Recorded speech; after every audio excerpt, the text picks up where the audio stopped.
ಚಿಂತೆಯು ಸಮಸ್ಯೆಯನ್ನು ಹೆಚ್ಚಿಸ್ತದೆ, ಪ್ರಾರ್ಥನೆಯು ದೇವರನ್ನು ಮಧ್ಯಕ್ಕೆ ತರ್ತದೆ. ಏನದು? ಚಿಂತೆಯು ಸಮಸ್ಯೆಯನ್ನು ಹೆಚ್ಚಿಸುತ್ತದೆ, ಪ್ರಾರ್ಥನೆಯು ದೇವರನ್ನ ಮಧ್ಯಕ್ಕೆ ತರುತ್ತದೆ. ಚಿಂತೆಯು ಮನಸ್ಸನ್ನು ಕಳವಳಗೊಳಿಸುತ್ತದೆ, ಪ್ರಾರ್ಥನೆಯು ಹೃದಯಕ್ಕೆ ಸಮಾಧಾನವನ್ನು ತರುತ್ತದೆ. ನೀವು ಇಂದು ನಾಳೆ ಬಗ್ಗೆ ಆತುರ ಪಡ್ತಿದ್ದೀರಾ? ಚಿಂತಿಸ್ತಿದ್ದೀರಾ?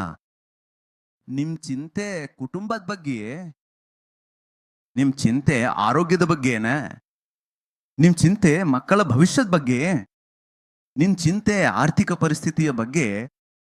ನಿಮ್ ಚಿಂತೆ ಪರಿಹಾರ ಕಾಣದ ಸಮಸ್ಯೆಯ ಬಗ್ಗೆಯೇ?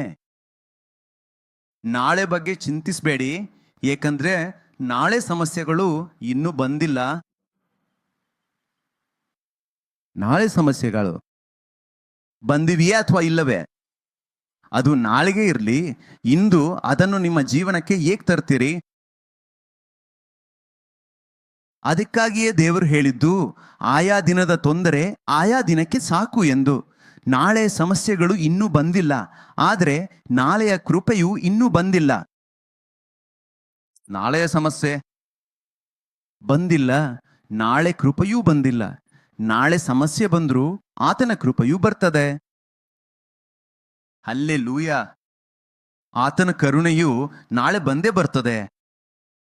ಆತನ ಸಹಾಯವು ನಾಳೆಯೂ ಬರ್ತದೆ. ನಿಮ್ಗೆ ಅರ್ಥವಾಗ್ತಿದೆಯೇ? ನಾಳೆ ಬಂದಾಗ ದೇವರ ಕೃಪೆಯೂ ಬರ್ತಾನೆ.